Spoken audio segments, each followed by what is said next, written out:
Tolegaa hordoftootaa fi jaalattoota maatii chaanelii keenyaa kan taatan akkam jirtu nageenyi badhaadhaa isiniin jecha.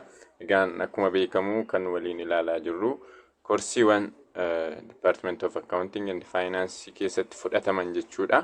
Speeshaalii maajarii warra ta'an jechuudha kan waliin ilaallu. Sasii intermediate accounting waanii waliin eegallee jirra. Akkuma beektan yeroo darbee jechuudha. Chapter waanii waliin ilaalee turre. Kutaan har'aas immoo chapter 1 waliin wal qabatee course kan kennamudha jechuudha. Innis akkamitti income statement cash basis dhaan kenname tokko gara accrual basis tti jijjiiruu dandeenya kan jedhudha jechuudha kan nuyi har'a barannu. Maybe mooraa gara mooraatti garaagari ta'uu danda'a. Asset University Finfinneetti kan kennamu chapter 1 keessattidha kuni. Konseptii baay'ee barbaachisaa fi murteessaadha kan isin beekuu qabdani jechuudha. Kanaaf egaa kanadha kutaarraa kana keessatti kan waliin ilaallu. Maatii chaanelii keenyaa kan hin taane subscribe bakka jedhu tuquun maatii chaanelii keenyaa ta'a. Akkasuma hiriyoota keessaniif share gochuu wal biraan gaasiniin jenna. Egaa gamanumaan kan sidduukaa jiru buleessa keessan Galaanaa Daffaar University Finfinnee irraati jechuudha. Mee kallattumaan gara toopikii keenyaatti haa ceenu. Innis akkuma isiniif kaasu yaale income statement akkasuma balance sheet bifa cash basis dhaan nu kenname akkamitti gara accrual basis tti jijjiirree keenya kan jedhudha kani waliin kaasnu jechuudha. Sanatti otoo hin galiin mee cash flow fi income statement measurement kan jedhuun mee haa eegallu. Cash flow versus revenue or gains jedha. Collection of cash from investors or additional investors, creditors, loan or advance payment by customer or maal jenna sakana unearned revenue are not revenues jedha. Kana jechuuni cash flow ta'e cash inflow sa jennu jechuudha. Cash inflow ta'e garuu immoo revenue kan hin taane jechuudha. Kaashii argattaniit fakkeenya kaashii fudhattaniittu garuu immoo akka revenuetti kan hin lakkaa'amne jechuudha.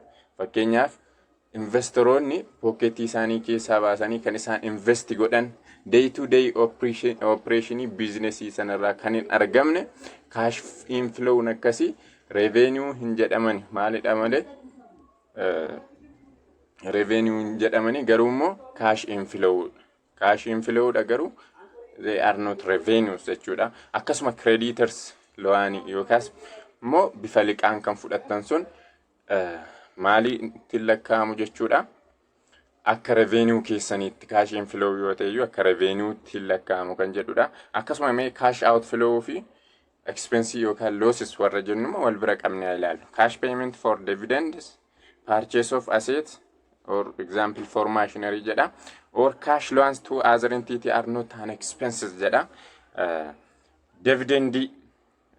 Dividendin fakkeenyaaf shareholderootaaf dhumarratti kan kennitan suni cash outflow but it is not an expense jechuudha. Akkasuma machinery bituuf caashiin sin baastan is not an expense jechuudha. Cash outflow hundi expense miti jechuudha. Kanaaf kana beekuu qabdu.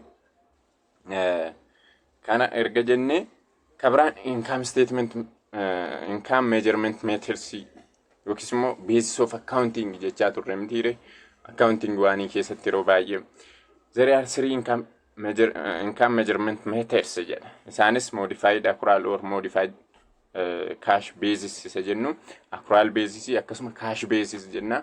Yeroo baay'ee kan ilaalaa turre accrual basis fi cash basis dha. Ni yaadattu yoo ta'e accounting for public sector keessatti general funds warra jedhaman maalidha jenneerra modified fayyadamu jenneerra kan accrualidha jenneerra. Yeroo baay'ee profit making organizationiin kan isaan qopheessanii accrual basis dha. Garuu al tokko tokko yeroo cash basis yookiis immoo modified cash basis yeroo fayyadaman ni jira. Isaan kunis accrual basis maali cash base jechuun maalidha kan jedhusi waliin ilaallaa jechuudha. Baay'ee isaanii beektu jedhee yaada accrual base maal akka ta'e cash base maal akka ta'e yeroo baay'ee kaasaan ture waan ta'eef inni kuni booda maaliif yeroo kaash beezisii irraa akuraal beezisiitti jijjiirru akkamitti akka jijjiirru beekuun dura akuraal beez jechuun maali kaash beez jechuun maali kan jedhu beekuun nurra jiraataa jechuudha. Sanatti otoo hin cehin dura yeroo dura akuraal beezis jechuun maalidha jenneerra revenue are recognized when earned and realized regardless of when related cash is received jedha. Kana jechuun revenue kan galmeessuu qabnu yeroo earn goonu yookiis immoo servisii gaafa kenninu performance obligation keenya gaafa satisfy goonu jechuudha. Akkasuma goodisii yoo ta'e gaafa goodisii sana deliver goonudha kan nuyi recognize goonu malee kaashii fudhachuun keenya fi dhiisuun keenya maateriin godhu jechuudha kan nuyi galmeessuu qabnu akka accrual basis. Expenses akkasuma recognize kan gochuu qabnu when good or service are used or sold regardless of when related cash is paid. Kana jechuun expensiin yeroo incur goonudha kan nuyi galmeessuu qabnu. Kana jechuun gaafa tajaajila arganne yookiis immoo meeshaadha yoo ta'e meeshaan sun gaafa nuuf deliver ta'e jechuudha kan nuyi expense jennee galmeessinu malee kaashii kaffaluu fi dhiisuun keenya maateriin godhu kan jedhu kaasneerra cash basisitti jechuudha. Dhiifama accrual basisitti jechuudha. Cash basisiin garuu kan inni maater godhu kaashii fudhachuuf dhiisuudha. Revenue are recognized when only cash only when collected in cash. Revenue jennee kan galmeessuu qabnu gaafa maallaqa of harkaan gaanne yookiis fudhanne jechuudha. Expense akkasuma gaafa maallaqa kaffalle malee gaafa incur goone sana miti jechuudha kan nuyi galmeessuu qabnu. Kana ni beektuudha yaada akkuma revisionidha. Kabiraan modified accrual or modified cash base kan jennu inni kun immoo mixture kaashii fi maalidha mixture kaashii basisii fi accrual basisiidha. Yeroo baay'ee maaltu fayyadama jedha merchandising business tu fayyadamaa jedha. Fakkeenyaaf akkamidha revenue from sale of inventory are recognized on accrual basis jedha. Yeroo inventory sale goonu accrual basis fayyadamne record goonaadha. Revenue from other sources are recognized on cash basis jedha. Fakkeenyaaf rentii revenue source biraarraa argannu immoo jechuun other than sale of inventory jechuudha. Isaaniin immoo cash basis galmeessuu qabnaa jedha. Kanaaf mixture modified gaafa jedhu jechuudha. Modified cash base gaafa jedhu maalidha modified cash base jechuun mixture of cash base and accrual basis jechuudha. Fakkeenyaaf depreciation faa kaasa kanarra maal fayyadamna jedha accrual basis fayyadamna jedha. Akka kanaatti mixture isaa fayyadamaa jechuudha. Mixture fayyadama kana beekuu qabdu. Sirriitti teebiliidhaan bifa kanaan sinii kaayira jechuun sirriitti akka hubattaniif jechuudha. Bifa kanadha.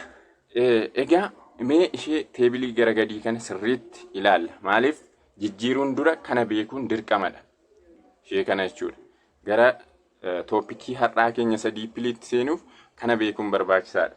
Kana jechuun revenue accrual basis fi cash basis keessatti maal akka fakkaatu. Kana jechuun fakkeenyaaf earned dha collected dha. Current year jechuudha. CYR kuni current year jechuu isheeti. Earned and collected in current year kan jedhu cash basisiinis record godha yookaan recognize godha. Accrual basisiinis record godha. Earned dha collected dha. Lachuun isaanii record godhu jechuudha. Amma immoo earned dha but not collected in current year. Current year kan baranaa kana keessa jechuudha.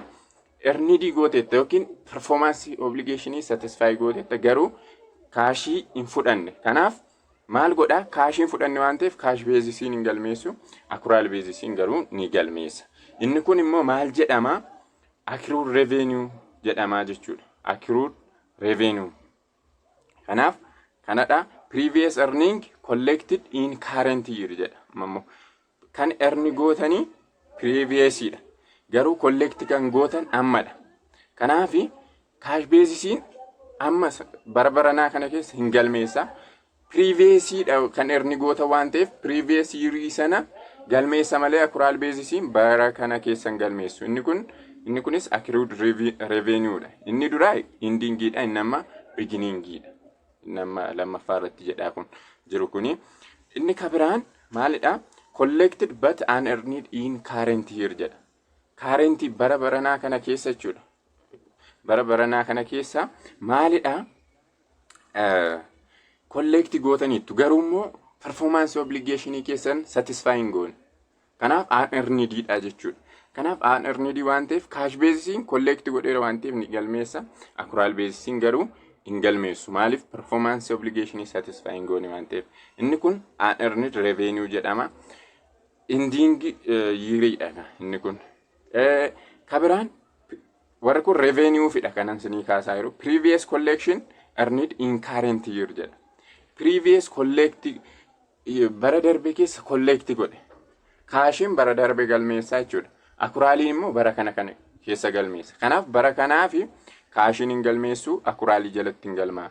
Inni akkasii unearned revenue beginning year jennee haa fudhannu. Ending year beginning year jennee haa fudhannu akkasitti jechuudha. Kabiraan expense itti gaafa dhufnu. Expense incurred dha, paid dha, current year jechuudha. Kanaaf lachuun isaanii accrualiinis kaashiinis ni galmeessa. Sirriitti iddoo kana wanti ni jedhama. Baay'ee isaa accrual basis, cash basis gaafa jennu ween kan jedhu yoom galmaa'u qaba kan jedhu gaaffii akkasii nuu deebisaa jechuudha. Kanaaf timing issue dha sirriitti kan isin hubachuu qabdani. Accrual basis, cash basis gaafa jennu timing issue ta'uusaa bara. Kanaaf income statementiin time'itti income keenya report goonuun income statementii garaagarummaa uumaa jechuudha. Garuu deemee tootaalii wanti dhumarratti argatta waluma qixa ta'aa deema. Garuu yeroo isinitti argattantu garaagarii ta'a malee jechuudha. Yaada akkasii of keessaa qaba. Kanaaf timing issue dha kana beekuu qabdu. Expense incurred ta'eera, paid dha, current year jechuudha. Lachuun isaanii ni galmeessu jechuudha expense jedhanii. Cash basisiinis accrual basisiinis. Kabiraan immoo incurred dha but unpaid in current year. Incur gooteetta garuu immoo maallaqa hin kaffalle. Kanaaf cash basisiin maallaqni hin kaffalamne waan ta'eef hin galmeessu, accrualiin ni galmeessa. Inni akkasii accrued expense jedhama. Ending year jechuudha. Kabiraan incurred previously but paid in current year jedha. Kan incur gootan previous year dha. Garuu immoo current year dha kan isin pay gochaa jirtan jechuudha. Kanaaf amma irratti kan galmeessu kaashiidha. Accrualiin hin galmeessu. Maaliif? Previous year kan inni galmeessuu qabu. Yeruma darbe sana kan inni galmeessuu qabu malee amma miti jechuudha. Kana inni akkasiis accrued expense beginning year jedha. Beginning ending itti akkasitti qabadha. Kana jechuun previous current akka jedhutti jechuudha. Inni kabiraan previous payment incurred in current year jedha. Previous payment dha incurred current year. Kana jechuun yeroo darbe keessa kaffaltanii amma incur gochaa jirtu. Warra kun differaalii warra jennuudhaan yaadattu yoo ta'e. Differaaliin unearned fi unearned revenue warra jennuu fi prepaid expense warra jennu differaal warra jennuudha. Accounting waanii keessatti waliin ilaalleerra. Kanaaf fakkeenya kan ta'u fakkeenyaaf previous payment incurred in current year fama insurance jechuudha. Jalqaba irra kaffaltu adeemsa keessa immoo fayyadamaa deemtu jechuudha. Ji'a ji'aan incur gochaa deemtu jechuudha gaafa fayyadamaa deemtan. Kanaaf previous payment incurred in current year kan jedhu dursa galmeessuu qaba. Beginning year irra galmeessuu qaba malee amma miti jechuudha. Cash basisiin yeroo kaffalame. Accrualiin garuu amma yeroo incur ta'u sana kan inni galmeessu inni akkasii prepaid expense dha. Beginning year. Akkasuma shanaffaa irratti paid but not incurred in current year jedha. Paid dha garuu maalidha? Incurring goone current year jechuudha. Amma irratti jechuudha. Kanaaf cash basisiin amma kaffalame waan ta'eef amma galmeessuu qaba. Garuu accrualiin incurring goone waan ta'eef yookiis tajaajilli maaliin hin kennamne hin fudhatamne waan ta'eef jechuudha. Tajaajilan arganne waan ta'eef amma hin galmeessu jechuudha expense jedhee. Inni akkasii prepaid expense ending year yoo jennu akkasitti qabadha.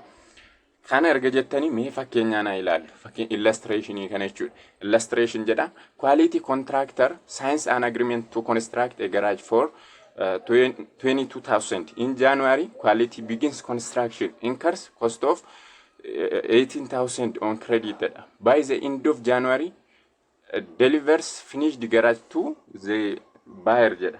In February, quality contractors collects 22,000 cash from the customer jedha. In March quality pays the 18,000 due the creditors jedha.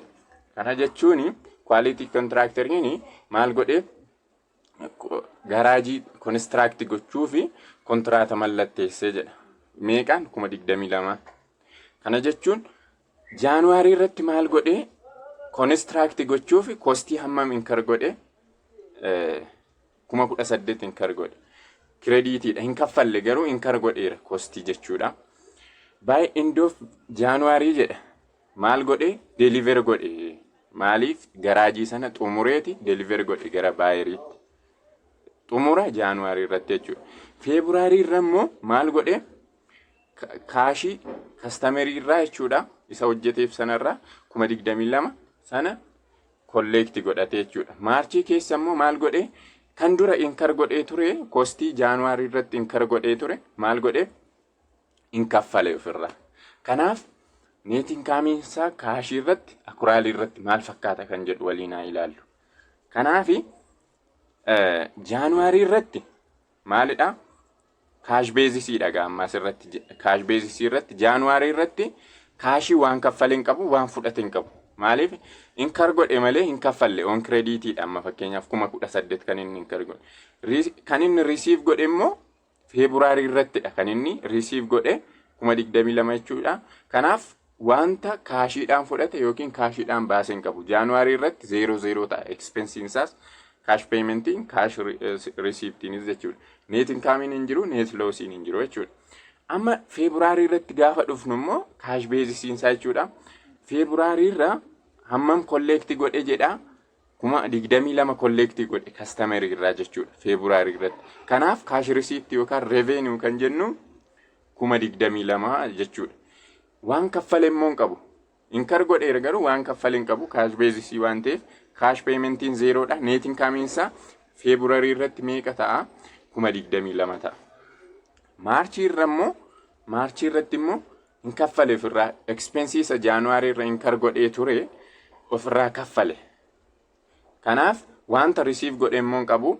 Net income cash receiptiin 0 dha. Cash paymentiin meeqadha?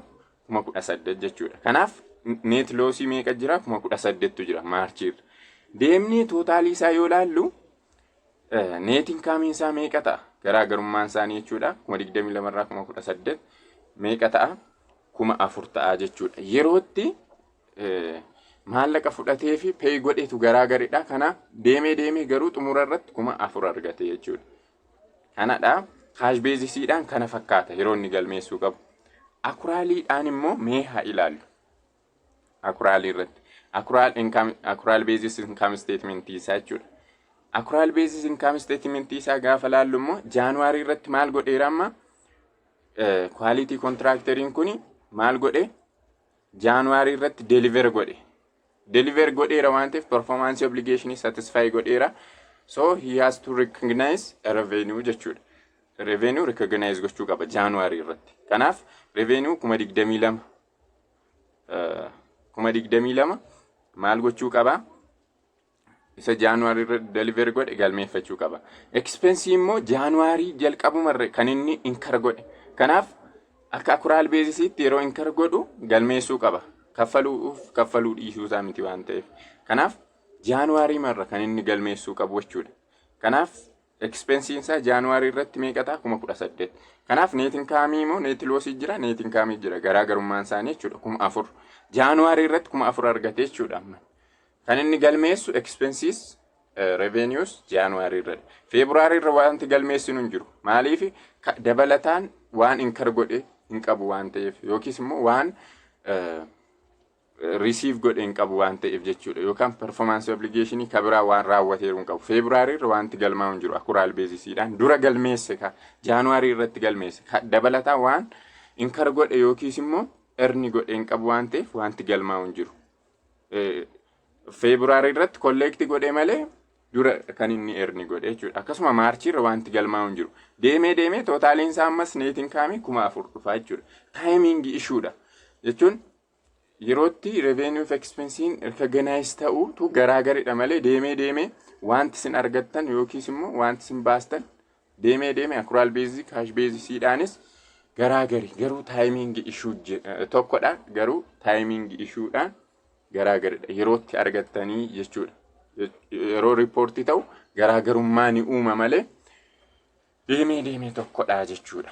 Kana fakkaata. Egaa converting cash basis financial statement to accrual basis financial statement kan jedhu. Isaanii meeqatu jira? Karaa lama gochuu dandeenya. Direct method fi indirect method. Direct method kan jennu cash collection from customer fi yookiis revenue isa jennuuf expense kan jennu nuu kennama. Isaa booddee wanta ida'aman ni idaana, wanta hir'atan ni hir'isna jechuudha. Akka net income wanti indirect methodiin immoo direct net income nuu kenna. Net income sana irratti wanta ida'amu ni idaana, adjustment hojjennaa jechuudha. Wanta hir'achuu qaban immoo ni hir'isna. Kanaan hojjennaa jechuudha. Kanaaf amma akkamitti akka adjustmentii sana hojjennu loojikiin isaan sinitti hima. Deeply keessa galtanii dubbistu loojikii isaan sinitti himee darbaa jechuudha. Kanaaf amma cash basis'idhaan nuu kennama. Fakkeenyaaf revenue yookiin cash collection from customer jedheet yookaan revenue tu nuu kennama. Isaa booddee adjustmentii hojjenna. Account receivable ending yoo jiraate ni idaana. Account receivable beginning yoo jiraate immoo ni hir'isna jechuudha. Maaliifi cash basis irratti yeroo cash collect godhudha, accrualiin immoo yeroo earn godhudha jenna. Amma gaa account receivable ending kan nuyi idaanuu fi kan inni incur gochaa jiru saatii kana jechuudha. Ending jechuun xumura sana irrattidha. Kana endingidha waan ta'eef cash basis irratti maalidha? In galmoofne kanaaf amma galmaa'uu qaba jechuudha. Amma earn gochaa jirra waan ta'eef saatii kana kanaaf itti ida'uu qabna. Account receivable ending jechuudha. Saatii ammaa kanadha kan inni earn gochaa jiru. Garuu kaashii hin fudhanne kaashii keessatti hin galmoofne amma galmaa'uu qaba jechuudha. Account receivable beginningiin immoo maalidha? Previous year galmeesse kan inni hir'atuu fi sababa inni hir'atuuf isinitti himaa jira. Previous yookiis immoo beginning year irrattidha kan inni earn godhe jechuudha. Kanaaf yeroo sana galmeessuu qaba malee amma galmeessuu hin qabu. Kaashiin amma galmeessa garuu accrualii keessa hin galu. Maaliif? Dura galmaa'eera waan ta'eef jechuudha. Beginning year irratti galmaa'eera waan ta'eef amma keessaa bahuu qaba. Kaashiin amma waan collect ta'eefidha kan inni beginning galmeesse jechuudha. Kanaaf account receivable beginning year irratti accrual basis jalatti beginning year irratti galmaa'a malee saatii kana miti jechuudha. Kanaaf hir'achuu qaba keessa. Cash collection from other income jedha. Fakkeenyaaf unearned rent beginning ending kan jedhu jechuudha. Unearned jechuun advance collection isa jennudha. Dursinee maallaqa fudhanne kan nuyi performance keenya obligation keenya satisfy goone revenue galmeessinu immoo maalidha? Gara fuulduraatti jechuudha. Garuu dura kaashii fudhanne waan ta'eef. Kanaaf beginning year irratti amma beginning year unearned rent gaafa jedhu beginning year irratti maalidha? Cash basis jalatti beginning year irratti galmaa'e, accrual irratti immoo ending irrattidha kan inni galmaa'u. Kanaaf cash basis jalatti waan dura galmaa'e amma hin galmoofne waan ta'eef beginning unearned rent keenya kan beginning galmeessuu qabna. Maaliif dhuma irratti kan nuyi earn goonu yookiis immoo performance obligation keenya satisfy goone galmeessinu jechuudha akka accrual basis irratti jechuudha. Dura cash basis beginning irratti galmeesseera. Amma isa kan duraa keessa jira malee amma keessa hin jiru. Kanaaf accrual basis jalatti amma galmaa'uu qaba jechuudha. Unearned rent endingiin immoo maaliifidha kan inni hir'atu jechuudha. Kaashiin advance collectionidha mitiire amma fudhanneerra garuu gara fuulduraatti ganaa performance obligation keenya satisfy goona. Kaashiin galmeesseeta. Accrualiin immoo galmeessuu hin qabu. Gaafa performance obligation satisfy godhu malee jechuudha. Ganaa gara fuulduraatti satisfy godha waan ta'eef immoo unearned rent ending isaa jechuudha. Maal gochuu qaba? Keessaa baasuu qaba. Saatii kana yookiis immoo at this time galmeessuu hin qabu jechuudha. Accrual basis jalatti ganaadha ka performance obligation satisfying goone. Beginning irratti dura collect godhe previous year kaashiin hin galmeessine sa'aatii kanadha immoo kan inni performance obligation isaa satisfy godhu. Kanaaf ni idaana jechuudha. Kanaaf rent income keenya bifa kanaan arganna. Akkasuma akka rent receivable ending, rent receivable beginning akkamitti akka idaanu maalidha? Account receivable ending beginning sana wajjin wal fakkaata waan ta'eef bifuma sana sinitti meen qabadha. Formulaa ni shamaddaddu garuu loojikii isaa maaliif ta'e isa jedhudha kanan sinitti himaa jiru. Isaa booddee gara expense yookiis cash payment to suppliers kan jedhutti dhufaa deemna. Warri kuni warri kanaa olitti jechuudha revenue irratti warra hundaa'anidha. Isaa booddee gara expense keenya gaafa nuu kennu yookiis cash payment gaafa nuu kennu account payable inventory maal fakkaatu akka jedhu maal akka inni idaanamu ni hir'isna kan jedhu waliin ilaalu. Egaa account payable ending keenya ni ida'ama. Maaliif account payable jechuun inkar gootaniitu jechuudha. Garuu gara fuulduraatti kaffaltu. Kaashii jalatti hin galmoofne jechuudha gara fuulduraatti kaffaltu jechuun endingiin. Kaashii jalatti hin galmoofne garuu maal jalatti galmaa'uu qaba? Akuraalii jalatti galmaa'uu qaba. Amma inkar godhe waan ta'eef jechuudha. Kanaaf endingiinsaa ni ida'ama jechuudha. Beginningiinsaa immoo ni hir'ata. Maaliif account payable beginning jechuun kan isin inkar gootan yeroo previousdha jechuudha. Amma garuu kan kaashii fudhattan jechuudha. At the end jechuudha kan kaashii fudhattan. Kaashiin maal godheera? Beginning jalatti kaashiin amma galmeeffachuu qaba. Kanaaf kan inni galmeesse jechuudha.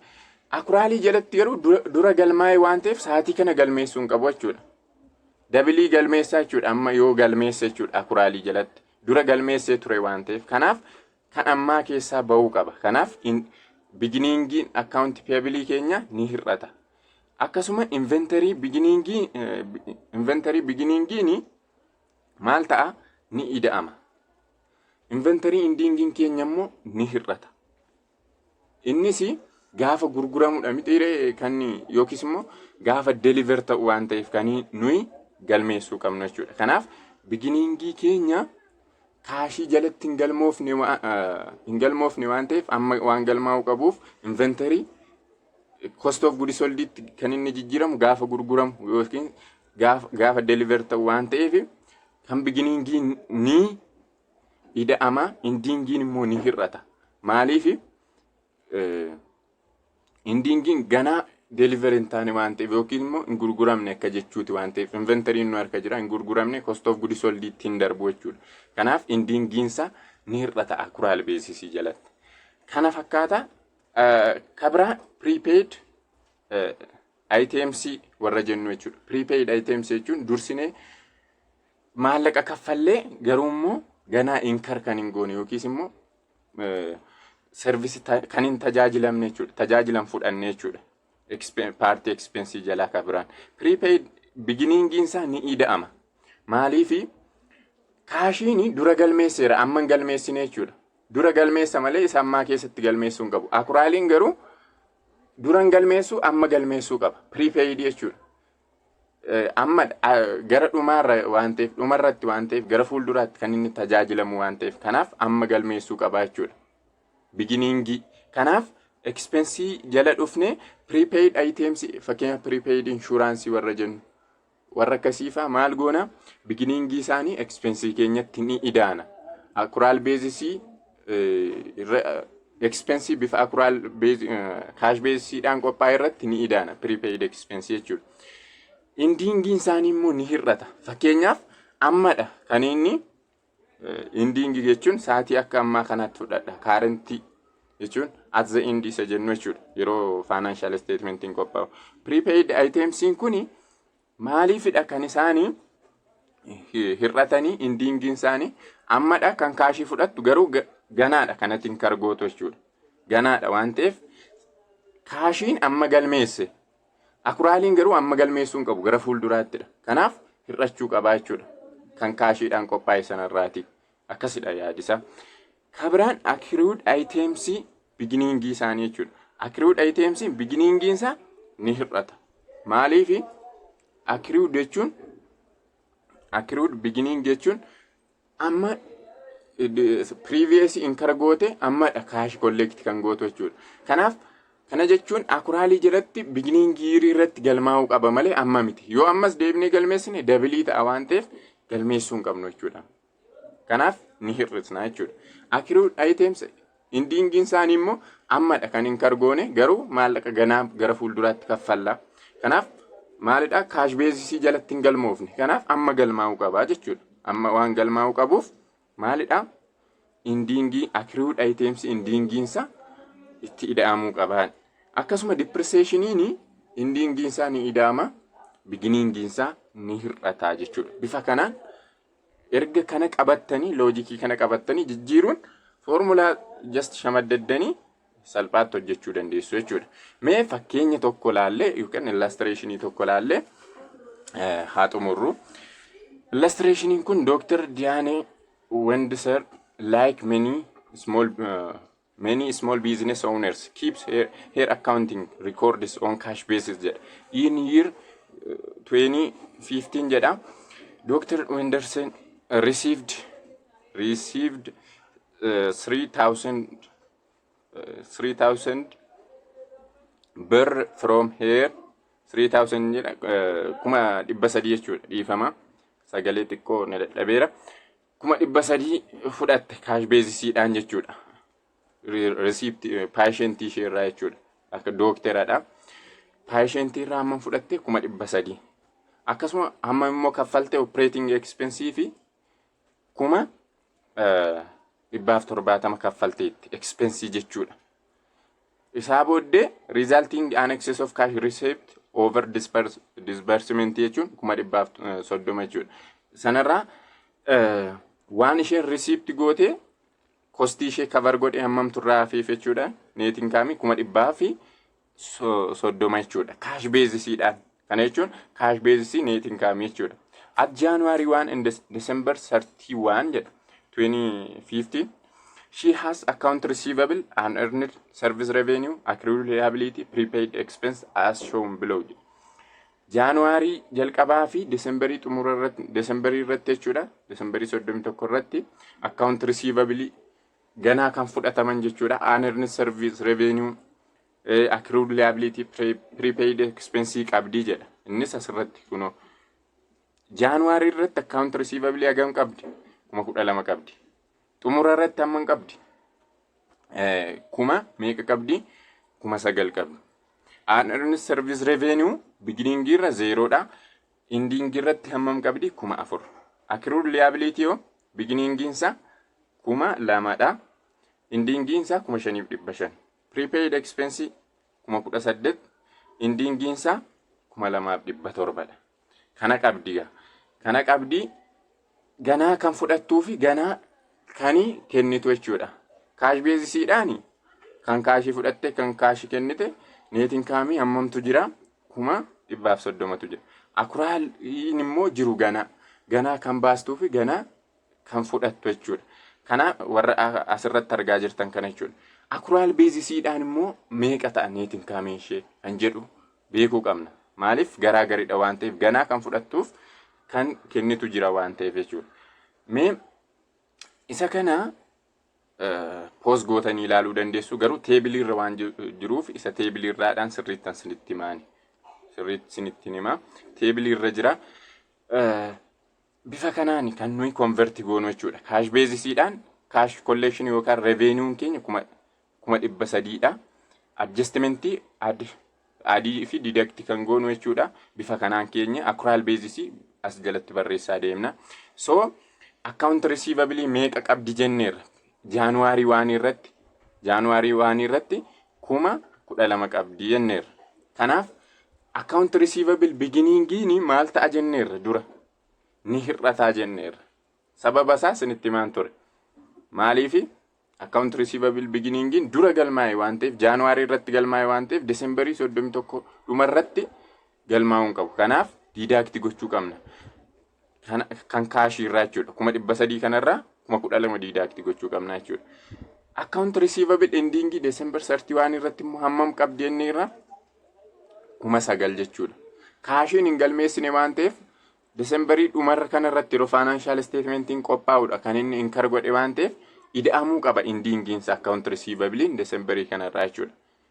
300,000 kanatti jechuudha. Kanadha. Isaa booddee unearned service revenue Jaanuwaarii 1 irratti maal ta'uu qaba? Diidaaktii ta'uu qaba. Biginingiinsaa jechuudha. Maaliif unearned revenue biginingiinsaa maaliif hir'achuu qaba isa jedhu sababa isaa dura sinii kaasaan ture. Biginingiin ni ida'ama, dhiifama. Biginingiin ni ida'ama, indiingiin ni hir'ata jenneera. Biginingiin ni ida'ama, dhiifama.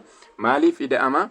Dura kaashii fudhattee garuu earning gooni waan ta'eef ammadha kan itti earning gootu jechuudha gaafa performance obligation. Kanaaf ni ida'ama ture garuu zeeroodha waan ta'eef beginningiin waan ida'anuu qabnu jechuudha. Endingiin isaa immoo ni hir'ata. Unearned service revenue December 31 irratti jechuudha. Sababni isaas maaliif hir'ata? Saatii kana dhuma yeroo financial statementiin qophaa'u maal goote kaashii kaffalte malee maalidha earning goone jechuudha. Performance obligation satisfying goone waan ta'eef hir'achuu qaba isa cash basisdhaan hojjetame irraati jechuudha. Kaashii amma fudhatte waan ta'eef kanaaf itti dabalenne inkaamii jedhee jechuudha. Garuu ganaa earning goota galmeessuun qabdu kanaaf accrual basis jalaa hir'achuu qaba. Kanaaf adjustmentii kana erga hojjenne revenue'n accrual basisdhaan meeqa ta'a jechuudha. Warra kana amount deduct ta'anii fi add ta'an wal bira qabnee madaalle adjustmentii gaafa hojjennu inni 300 ture revenue'n keenya meeqa ta'a? 293 ta'a jechuudha. Kanatti galee jechuudha revenue'n accrual basisdhaan hojjennu jechuudha. Garaagarummaa warra kanaa baasne. Kana jechuun 16,000 hir'isuu 9,000 kana jechuun garaagarummaan isaanii negatiiva ta'a. Kana 6,000 jechuudha. 6,000 gaafa 7,000 gaafa irraa hir'isnu 300 irraa 293 dhufa jechuudha. Revenue keenya kana fakkaata adjustment isaa gaafa hojjennu. Isaa booddee expense cinaa dhufu. Expense immoo disbursement of expense jedha. Cash basisdhaan meeqadha jenneera 170 cash basisdhaan. Isaa booddee prepaid expense January 1 irratti hagam qaba jenne prepaid expense 1,800 dha. Itti da'uu qabna moo irraa hir'isuu qabna prepaid expense keenya jechuudha. Dura maallaqa kaffaltaniittu garuu immoo tajaajila maalidha tajaajila hin fudhanne jechuudha. Prepaid expense jechuun yookiin hin tajaajilamne jechuudha. Expense keenya itti da'amuu qaba. Beginning irratti kaashii jalatti beginning irratti hojjetamuu qaba. Accrual jalatti immoo expense jennee kan galmeessuu qabnu dhuma sana irratti waan ta'eef jechuudha. Kanaaf amma previous jalatti hojjetameera. Kaashii jala hin jiru jechuudha. Kanaaf accrual jalatti itti da'uu qabna. Ammadha waan ta'eef kan nuyi expense inkar gochaa jiru. Kanaaf ni ida'ama. Prepaid expense December 31 irratti immoo maal ta'uu qaba? Meeqa qabanneerra 2,700 qabna inni immoo ni hir'ata.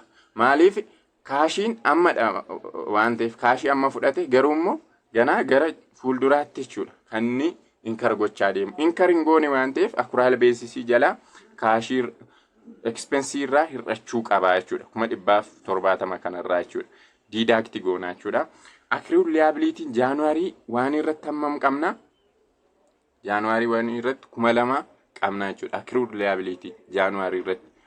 Kanaaf ni hir'ata immoo. Maaliif? Previously kan inni inkar godhe jechuudha. Kan inni liability sana inkar godhe beginning irrattidha. Yeroo sana galmeessuu qaba accrual jalatti. Kaashiin amma galmeesse kanaaf kaashii jalatti galmaa'e expense jedhee amma garuu accrual jalatti previous beginning irratti galmeessuu qaba malee amma miti jechuudha. Kanaaf accrual jalaa ba'uu qaba jechuudha beginning isaa. Ending isaa immoo amma kana yeroo financial statement qopheessuuf jennu kan nuyi inkar goone garuu kaashiin fudhanne. Kaashiin hin galmeessine jechuudha. Accrualiin garuu amma galmeessuu qaba. Kanaaf itti ida'amuu qaba jechuudha. Innis 5,500 isa argitan kana jechuudha. Isaa booddee erga kana hojjennee accrual basisiin expensoonni keenya jechuudha. Kaashiin 1,770 isa jiru kanarraa warra ida'aman kana idaanee warra hir'isnu kana immoo hir'isnee inni 170 dhufe expensiin keenya garamitti guddate jechuudha 172,600 jechuudha. Kanaaf revenuun keenya ni hir'ate expensiin keenya immoo ni dabale jechuudha accrual basis'dhaan jechuudha. Argitanii waan inni garaagarummaa inni uume jechuudha. Garuu dhumarratti tokkuma ta'a taayimingii isaati malee. Kanaaf net income'itti gaafa dhufnu accrual basis'dhaan 130 inni ture sababii revenuun hir'ate expensiin dabalee fi meeqatti hir'ata jechuudha net income'iin isaa 120 fi 400tti hir'ata jechuudha. Bifa kanaanii kan isin calculate gootan jechuudha. Deeply keessa galaa dubbisaa telegiraamii isiniif kaayera sirriitti hubachuuf jechuudha. Kana fakkaata konseptii baay'ee bareedaadha. Galatoomaa horaa bulaa jabaadha.